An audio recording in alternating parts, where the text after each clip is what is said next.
So why don't we go ahead and begin? And let me just introduce myself. I don't know some of you.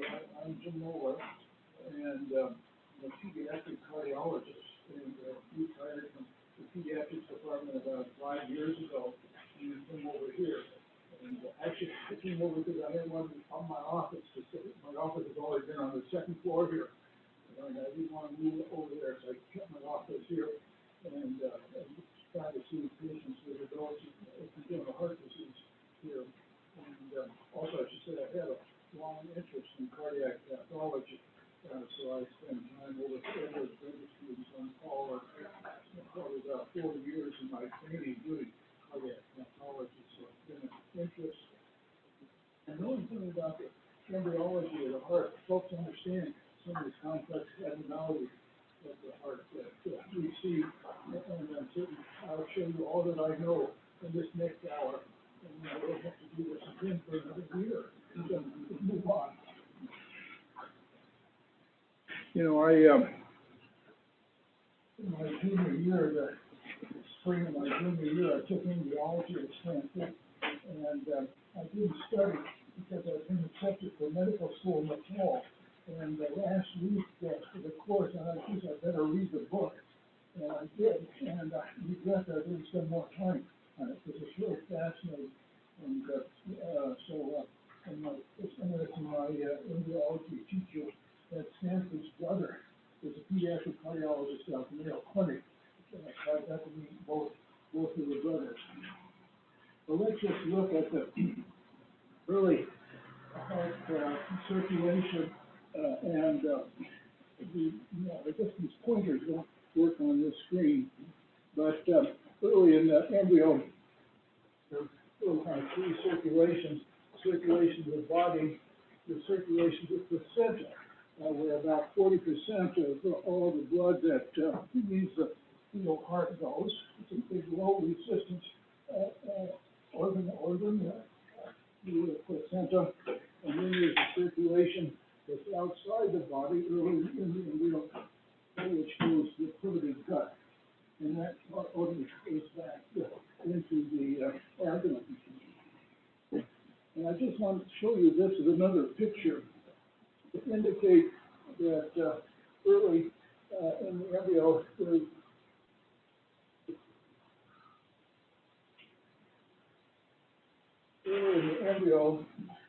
there are a number of embryonic or aortic arches, 1, 2, 3, 4, and 6. Several of these will regress, but we will come back to the 3rd, 4th, and 6th arches later on.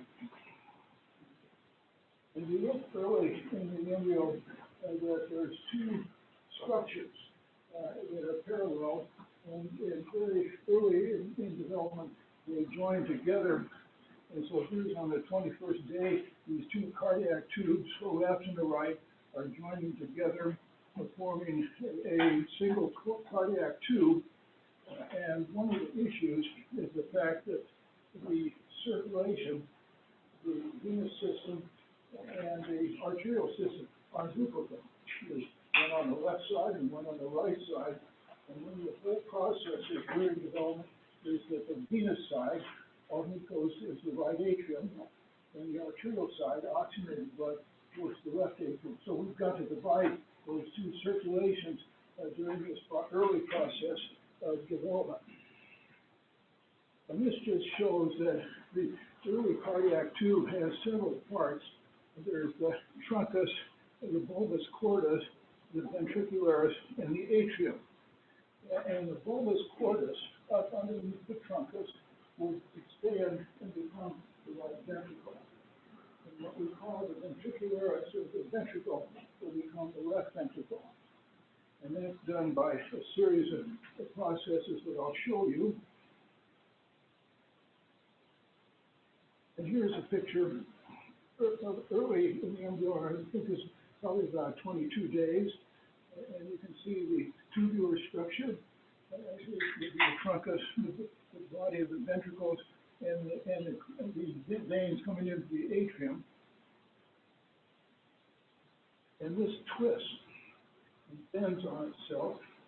You can see here that early cardiac tube bending, and it bends to the right. And because that bends to the right, that puts the right ventricle on the right side of the heart and the left ventricle on the left side. And I'll show you what makes the right ventricle, and it isn't the fact that it's on the right side of the heart, it's the internal structure of that chamber. And so you'll hear some people talk about this now as D-ventricular looping, dextroventricular looping, going to the right. And we will see later on today the L-ventricular looping goes the other direction.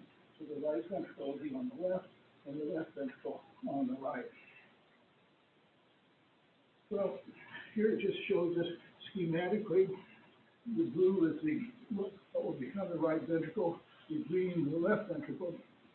You can see this looping, the left ventricle comes up onto the left side, right ventricle here, and the atria then swing up behind the heart.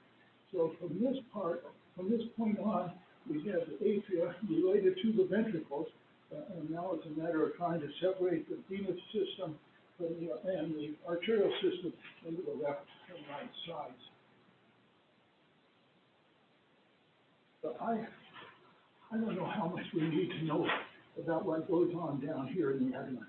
It's pretty complicated, and a number of steps have to take place to form the inferior vena cava, and probably of all this, the most important part will be this in purple, which is the part of the inferior vena cava which links the rest of the vena cava into the right atrium.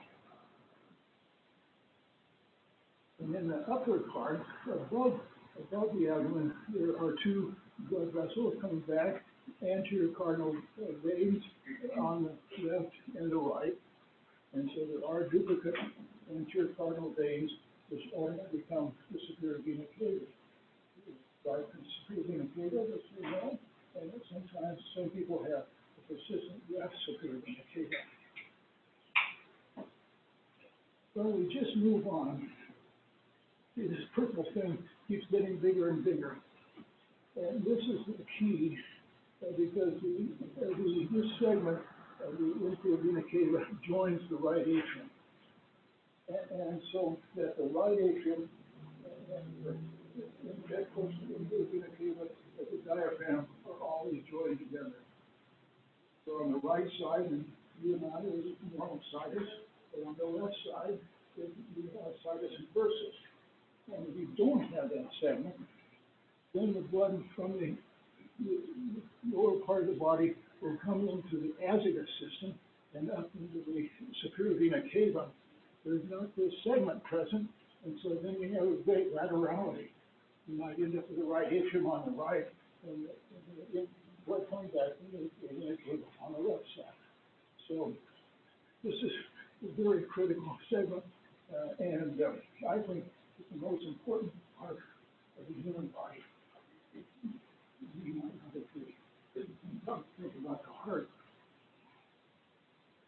So, as we look at the back side of the heart, there's a structure called the primitive atrium, and there's an opening into the atrium. And it looks here from the back side that there's a common cardinal vein on both sides, an anterior cardinal vein, posterior cardinal vein, and all these veins are symmetrical. But over a period of time, these will disappear and will be stuck, have to work with those on the right side of the body. And this goes on a little bit farther step. You can see now there's a connection between the left anterior cardinal vein and the right anterior cardinal vein. And over a period of time, this will normally disappear. So here we have the left anterior cardinal system has dropped out.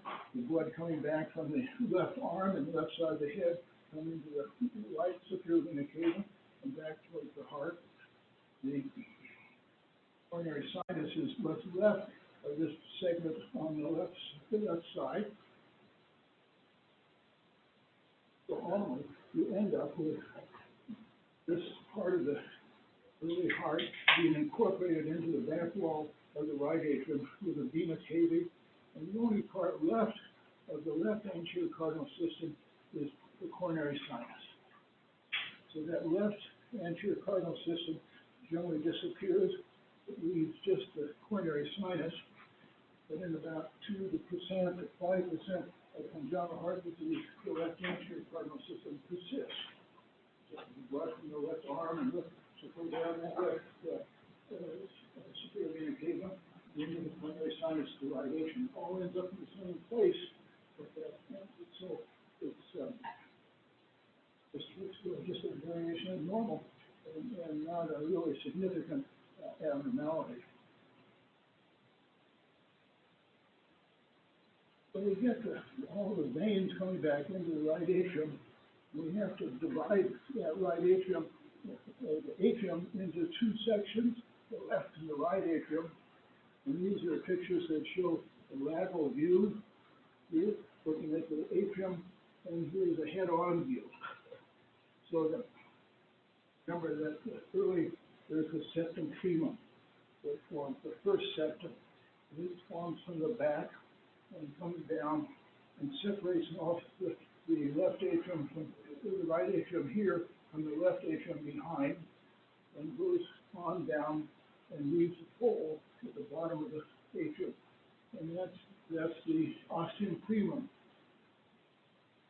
That ostium primum, you see, lies right above the endocardial cushions, and this is where the tricuspid valve and the mitral valve on the other side, the septal leaflets of those two valves should be formed. And so often, if you have an ostium primum defect, a defect in that area, you have an abnormality in the septal leaflets of the tricuspid and mitral valve. There, I don't know if we saw that specimen the other day, but there's, the first open heart operation ever done was done here in 1951 by a guy by the name of Clarence Dennis, and he built his own heart-lung machine, and he had this patient that was referred to him that had to repair this atrial septal defect. And I often told the story to the students that they went in there and he found something wrong with the tricuspid valve. He didn't know what to do. He gave up and went to New York to become the dean of a medical school. Actually, he went out there to become the chairman of a surgical department. He did the first open heart operation in the state of New York. But that specimen had an ostium primum defect and mitral and tricuspid valves.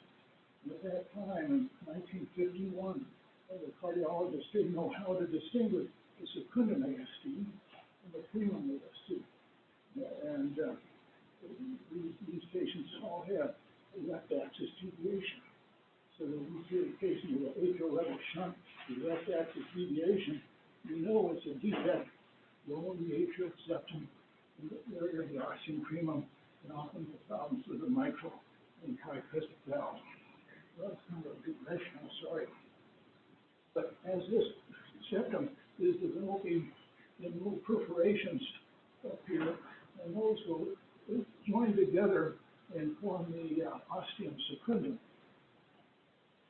Now here you can see the ostium secundum forming, and then this ostium primum or foramen primum being progressively closed by that septum. Now the ostium or the septum secundum comes more superior and anterior and progressively sweep down over the surface, the right atrial surface of that septum. You can see it progressively down.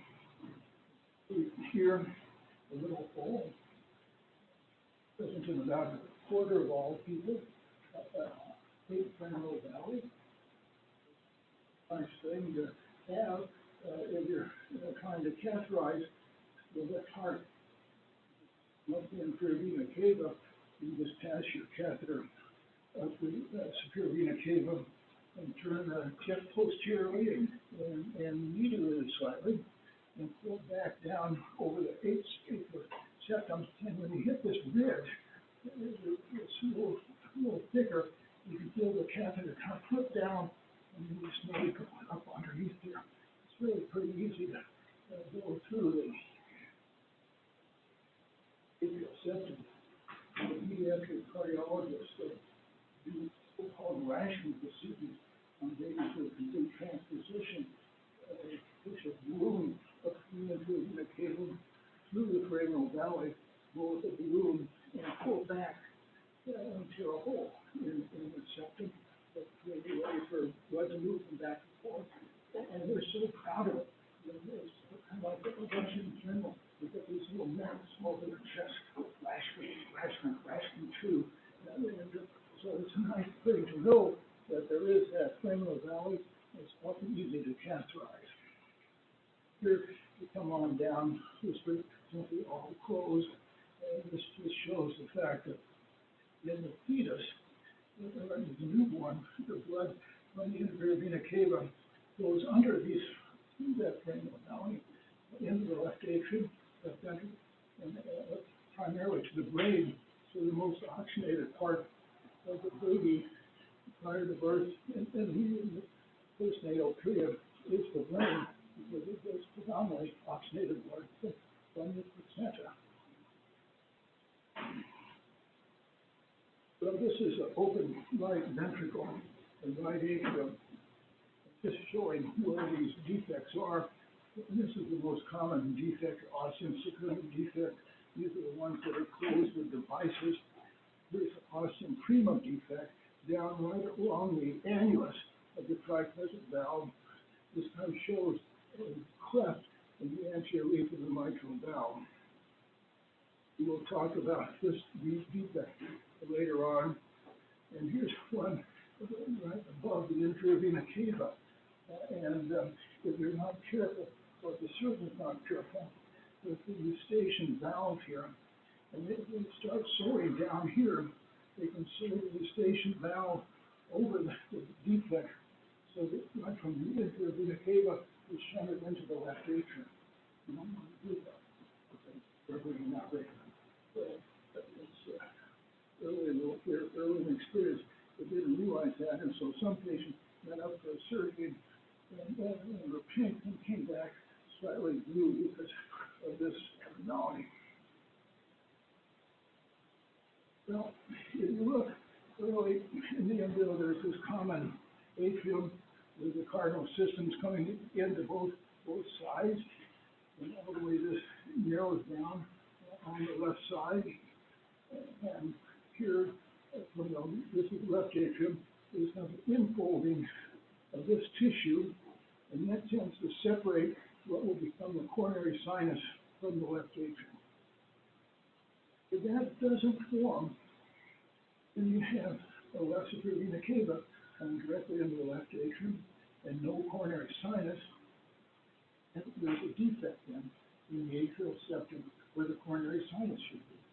So you have some systemic venous blood coming into the left atrium and then the left to right shunt at the atrial level.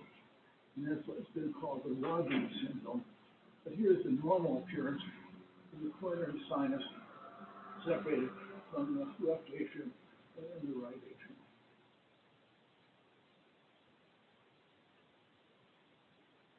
So we've got all the veins going into systemic veins going into the right atrium. We're going to get the pulmonary veins into the left atrium. And if you think about the formation of the lungs, they're a branch off the foredeck.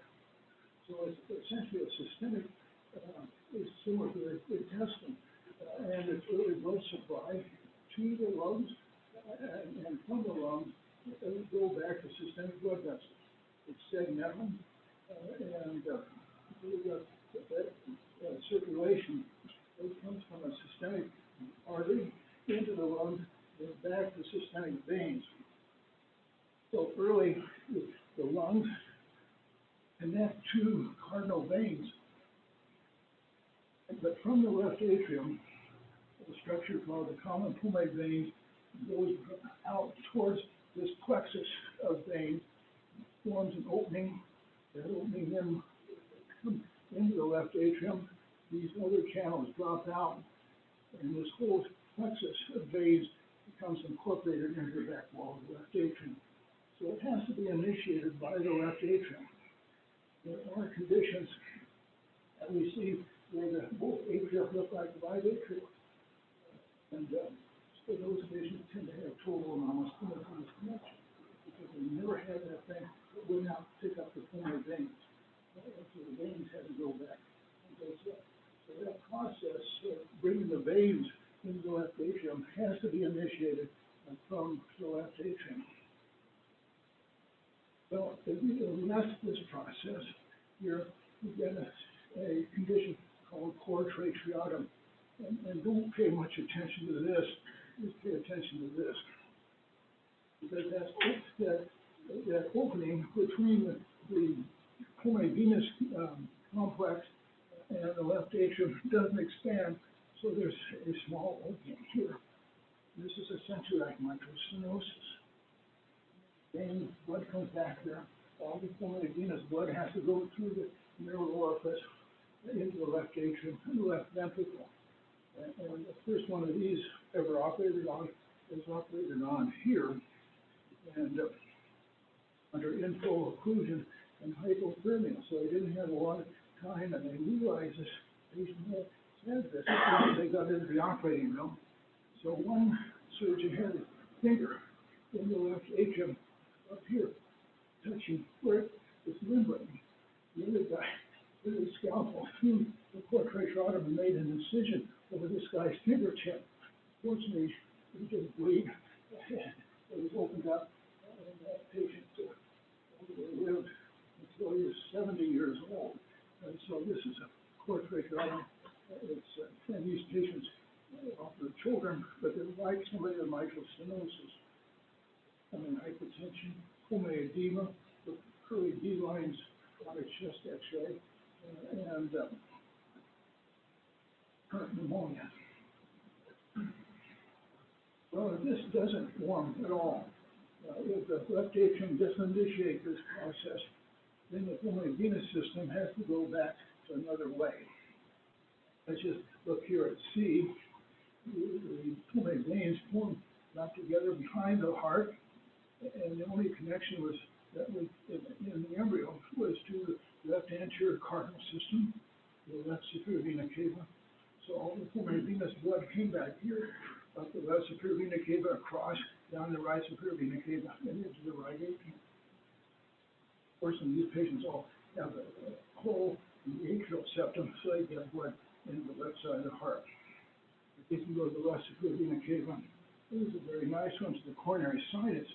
The coronary sinus lies right behind the left atrium, so the surgeon can go in the left atrium, make an incision in the back wall of the left atrium, and there's the coronary sinus, make the whole same size hole in the anterior wall of the coronary sinus and sew them together. It's a very nice operation. Easy to do, although I've never done one. I probably you won't either. So we got the veins back. We're going the right way. Now we've got to get the blood from the atrium into the ventricles. And so that early, as this process has gone smooth, the heart is been over to the right side, moving back. We have to align the atrium to the ventricles. And early, the left atrium overlies the right atrium, or the left ventricle, and there's no direct connection between the right atrium and the right ventricle. If you stop this process at this point, you get tricuspid effusion, connection between the right atrium and the right ventricle. Unfortunately, this tends to move, and so this ends up with right atrium, right ventricle, left atrium, left ventricle. But this may move to various extents, so it doesn't move at all in tricuspid effusion, but may move somewhat. And so there are patients that have sometimes have a single ventricle, but it's really double inlet left ventricle. When you think about the fact that the atria hook onto what's called the ventricularis, the left ventricle in the embryo, when there's a cross abnormality in that process of alignment, then you tend to have double outlet or double inlet left ventricle. So maybe part of the tricuspid valve straddles and goes into the left ventricle rather than the right ventricle. The right ventricle seems to be small. So we have double inlet left tricuspid ventricle, double inlet left ventricle, or a normal relationship between the atria and the ventricles. I don't know why we have this. I wanted this maybe just to show something about formation of the ventricular septum. Early, there's really essentially kind of a common chamber. The muscular septum grows up and divides this into a left ventricle and a right ventricle. Here it is, show this.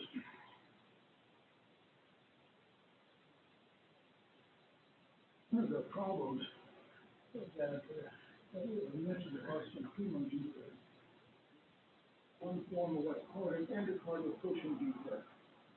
Right in the center of the heart, there's tissue which forms four things in the heart.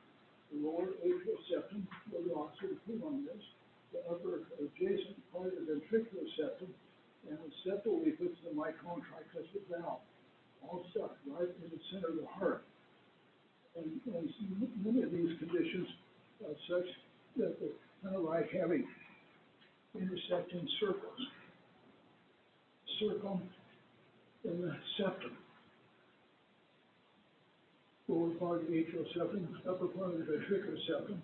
And at right angles to that is another fold, which, as you look down, there's some orifice into the right ventricle, into the left ventricle. There are common leaflets from one side of the heart to the other. And that's a complete AV canal. And if there is an early problem with the formation of those endocardial cushions, you can have problems with each of these components of the heart. And here are endocardial cushion tissue growing out between the atria and the ventricles. And as part of that, they separate off the mitral and tricuspid valves.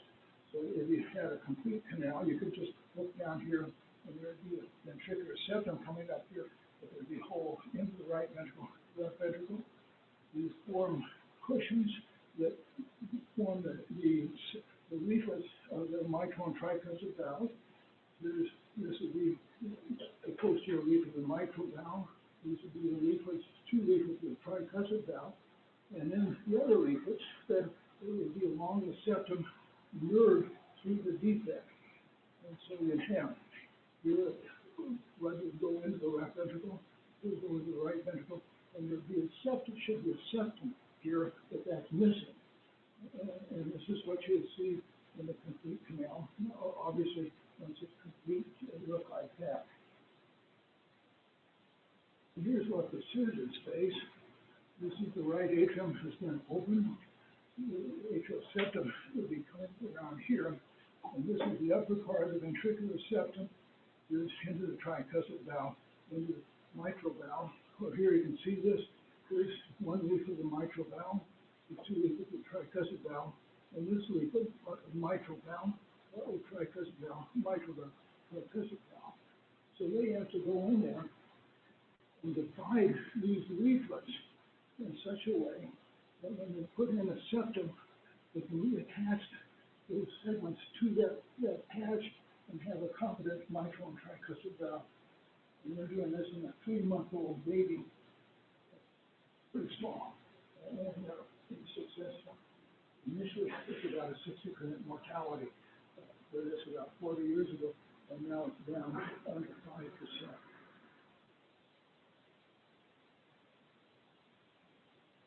So I wanted to talk about ventricular septal defects. You know, ventricular septal defects can be in various places, and they're all numbered here. The most common defect is the perimembranous ventricular septal defect, which is up underneath the septal leaflet of the tricuspid valve. And when they started operating on those here, they found it was kind of hard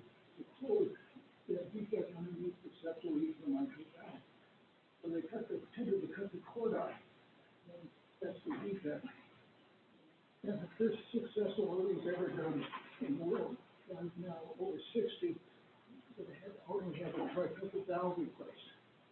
If the defects are underneath the septal leaflet of the tricuspid valve, and now with patch materials, they can get in there and attach to the thing. But most of them are perimembranous defects underneath the septal leaflet of the tricuspid valve. I think most are those in the ventricular septum. And one of these will close on their own as the muscle, as they develop. Well, I guess as the blood pressure of the child increases, there's more mass to the ventricular septum, and those tend to close these. And then there's some right up underneath the pulmonary valve, supercritical DSDs, and those are particularly common in Japan.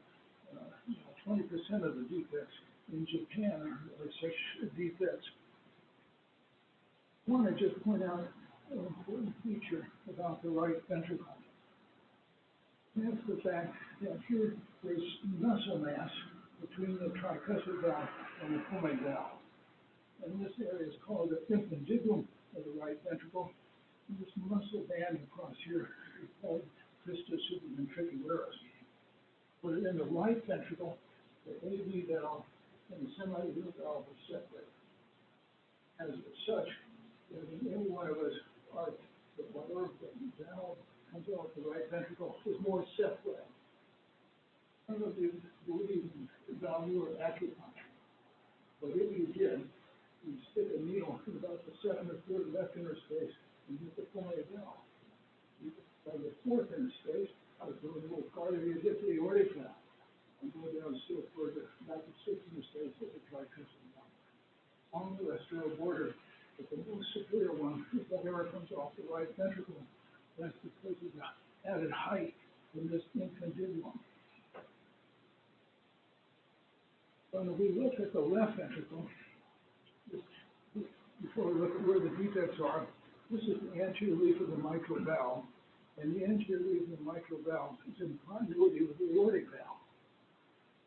And if you go in, put your fingers around the anterior leaf of the mitral valve, your thumb tip would be touching the aortic valve. So they're adjacent, and therefore this valve is lower in the body than the aortic or the pulmonary valve.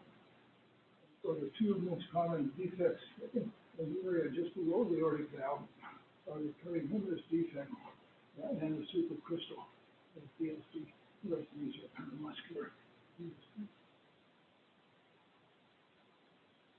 One of the things that sometimes astonishes people is the fact that the membranous septum, the membranous ventricular septum, lies predominantly between the left ventricle and the right atrium.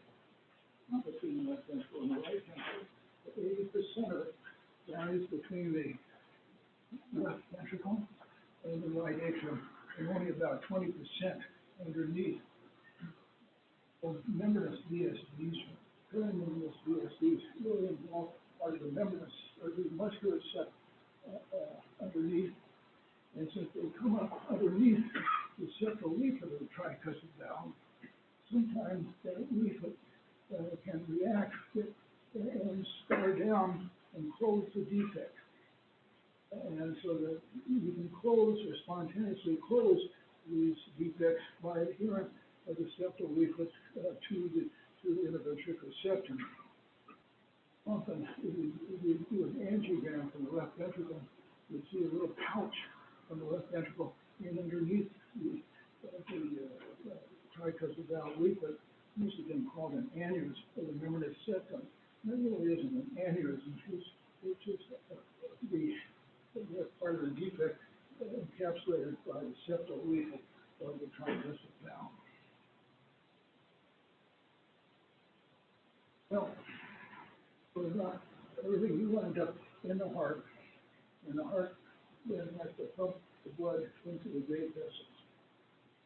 Really, there was a primitive trumpet that left the heart that was one blood vessel that supplied the aorta and the pulmonary artery, and there's spiral ridges that form down, that go down that truncus to separate it into the aorta and the pulmonary artery. You take sections through there, And at one, you can see these would go together with some above and below, and this would be the pulmonary artery and aorta. As you go down a little bit farther, the septum is in another plane, and you go down closer to the heart, it's in this plane. So it starts out, maybe the pulmonary artery will end up in front, and the aorta in back. So this is a process that takes place to divide the truncus into the two great vessels.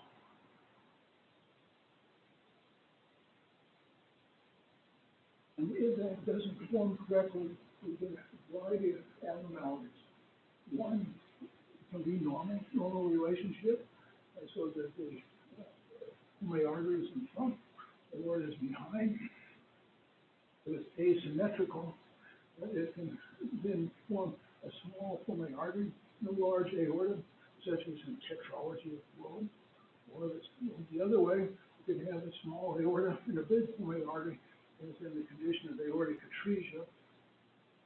If that septum comes down but leaves a gap someplace, you have a defect between the ascending aorta and the pulmonary artery.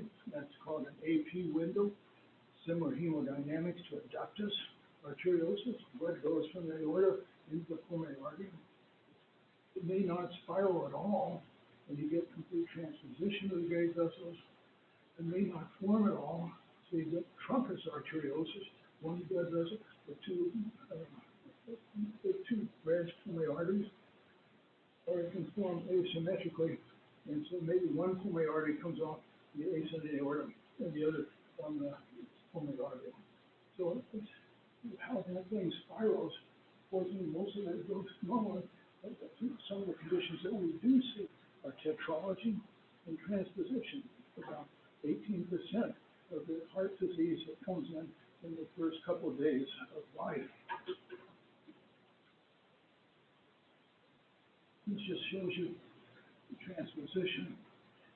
And here's the aorta up front and to the right, pulmonary artery behind, and this is coming off of an infundibulum. This aortic valve could be higher than the pulmonary valve because it's coming off the right ventricle with its infundibulum.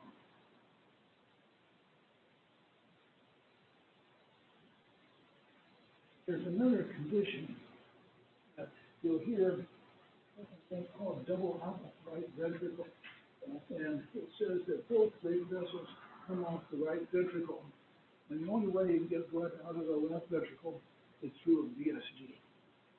And in this situation, the plane level of the semilunar valves are equal. Normally, the aortic valve should be down about here in the left ventricle. But it's just as if the first inch or two of the aorta just stopped, didn't form, and so it stopped short. And so these patients, the left ventricle, the defect is located under the aorta. Left ventricular blood goes predominantly to the aorta, and the desaturated blood goes to the pulmonary artery. And the fact that the person of these was discovered was operated here. They went in and closed that VSD. The guy lived for 2 or 3 hours after. I don't know how. He lived behind this aorta, but he along somewhere, and passed away. And that just prompted them to really look and investigate this more and more. Or the defect can be underneath the pulmonary artery, so the fluid saturated blood goes back to the lungs, desaturated blood to the aorta. This is essentially like complete transposition of great vessels. You know that the pulmonary artery comes off the left ventricle in that situation, so you get blood going from left ventricle, pulmonary artery, back left ventricle, from the body to the aorta, back, so you have an independent circuit. So complete double out that right ventricle. You and I all have a deep ventricular loop.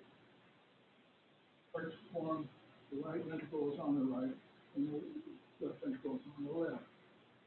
Now, if you have a L ventricular loop, with that primitive cardiac tube, rather than going to the right, goes to the left, then you have the right ventricle on the left side and the left ventricle on the right side.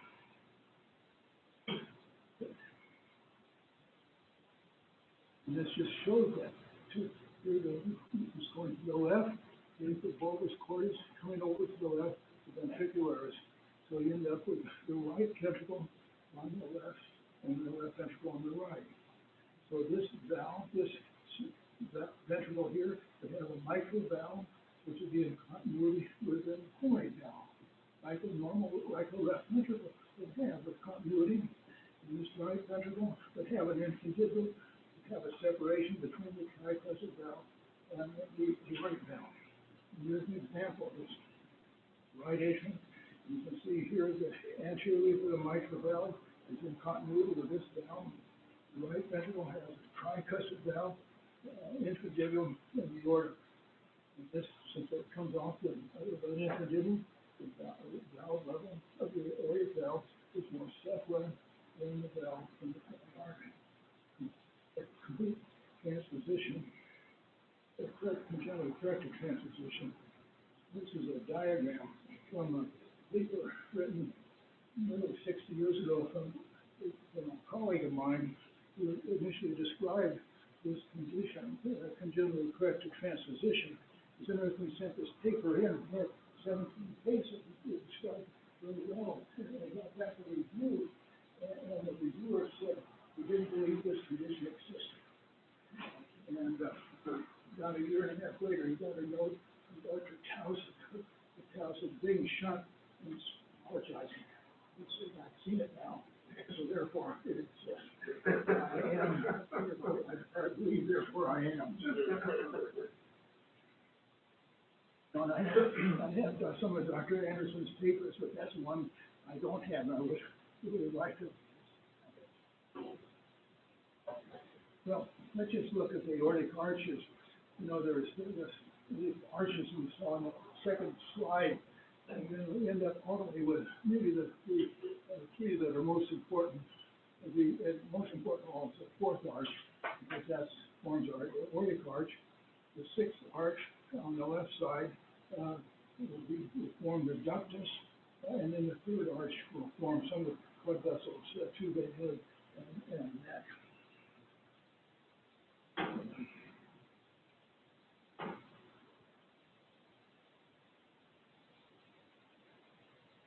And so this is just a diagram showing our fourth arch, which is the aortic arch coming down.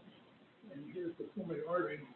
And the sixth arch is really the proximal part of the left pulmonary artery and the ductus arteriosus into the descending aorta. That's all that's left of the sixth aortic arch. And so the ductus, it really is part of the sixth aortic arch. And then the third arch are some of the carotid blood vessels and going to the head. Look at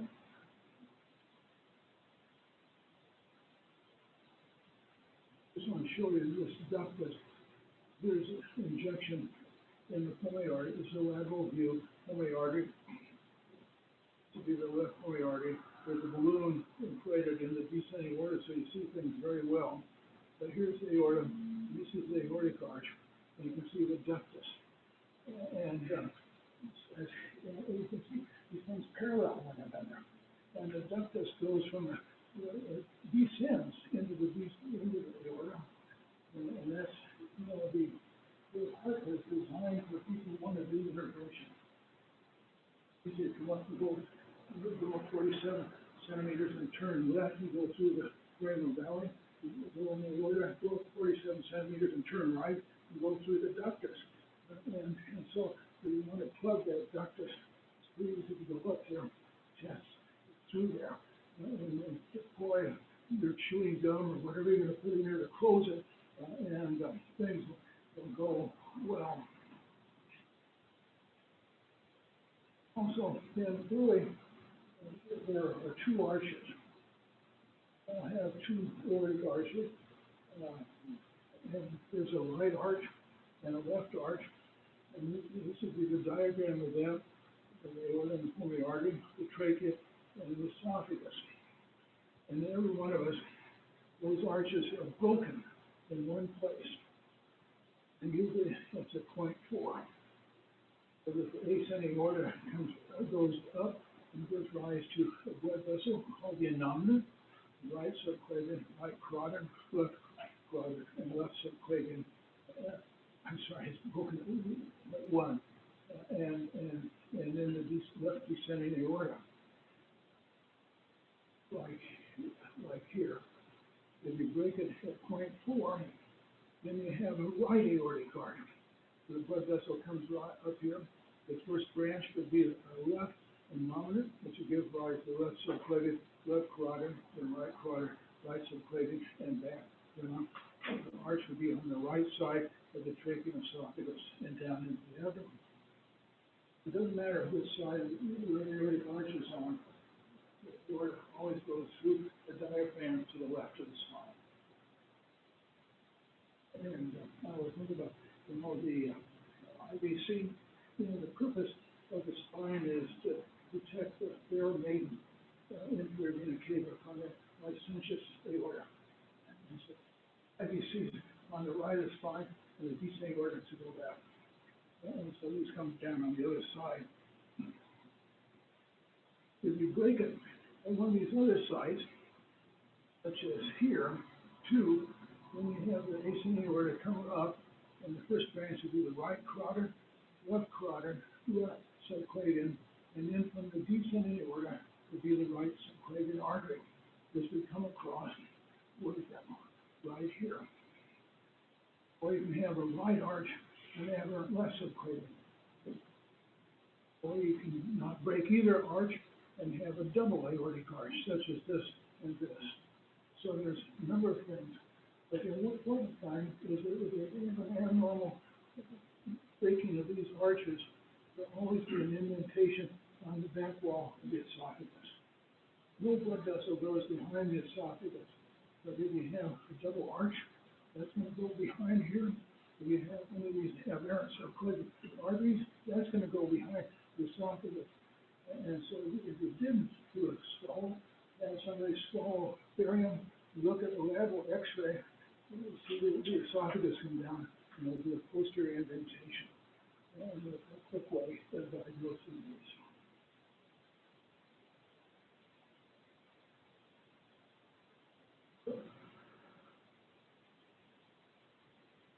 Just finally end up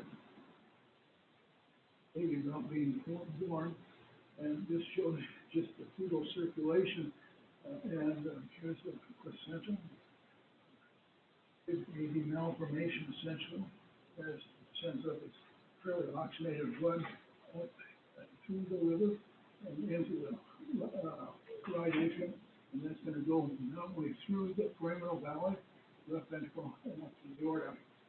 The desaturated blood is going to come down from the SVC, predominantly through the right ventricle, through the ductus, and down to the placenta. Very efficient system, and it's interesting when they, the operations are done. Most thing here initially done in 1954, where they had a parent as a heart-lung machine. You use the parent's blood into the child and use that as an oxygenator for the child. And why did they came from the fact that one of the people who helped develop it said, my wife is pregnant. And this is one situation where the circulation of one person is supporting another circulation. And that's the idea that got started for the first repairs of PSD here by Dr. Roy and his colleagues in 1954. So I'm sure you got all of that down, and I'll pass out the exam now. So, any questions? Don't worry, this will be repeated in 6 months. But you can see that understanding something about the development can help you understand how some of these malformations come about.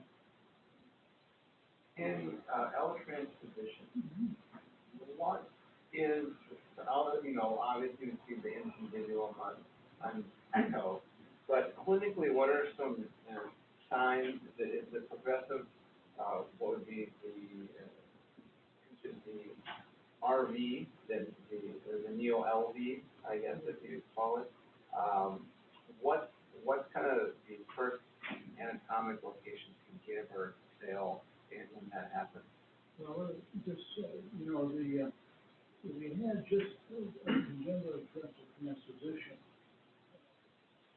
It's not very common. Most of the patients have an associated like a DSD or stenosis, or insufficiency of that left AV valve, so it's that mitral insufficiency. You can recognize this condition clinically by the fact that they have a lot of same heart sounds over here. Because up here in the so-called pulmonary area, you're right over the aortic valve. The pulmonary valve up there, and it's being closed at a low pressure. But here it's going to be closed at a high pressure, so it's very loud. Second, if you look at the chest X-ray, the pulmonary artery is medial. And so if you just look at the chest X-ray, the left heart border is going to be very smooth. You don't see the pulmonary artery segment. Third, there's a change on the electrocardiogram. And so some of these patients can live. The oldest one I know is reported in a letter from the New England Journal from a guy in Italy. So they got this guy that came in, had a angina. So they did coronary angiography and found that he had a coronary artery corrected transposition. He was 7 or 8 years. And so I don't know. This age, we say the right ventricle is not good for long-term function. But it's not hard to say in this condition of L-transposition, that we won't have one that doesn't have clinical associated. And then say the other finding is the fact that since the ventricles are inverted, the septum is depolarized in the opposite direction. Pulmonary septum is depolarized from left to right. So you see a Q wave in B6 and a R wave in B1. Here it's reversed. So you see a Q wave in B1 and you see a R wave in B6. But now we don't do those things. We have to do echoes, MRIs, and looking at it. Very simple. But all right. We do raise the fact that so many of these patients have transition early operations where we switch to atria so that one of the right ventricle will pump systemically. I should say, many of those patients are 40 or 45 years later, the right ventricle is away to the bottom. It's somewhat different from when you see somebody with primary pulmonary hypertension. They start out with a normal thickness right ventricle. Every baby, the right ventricle weighs more than the left ventricle of birth. So just like in transposition, as far as the right ventricle is concerned, it's just more of the fetal life. The control during fetal life, the still just keep pumping along and have a big long right ventricle. So I think it's really good. Under the right ventricle, how the right ventricle needs to function forever. Are the ones that worry about are those who are ventriculotomy, like in technology, low. Then that's different. They have the heart, the myocardial infarction of the right ventricle, and it really cannot be. Any other questions?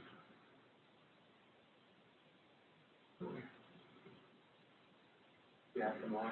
My pleasure. Thank you.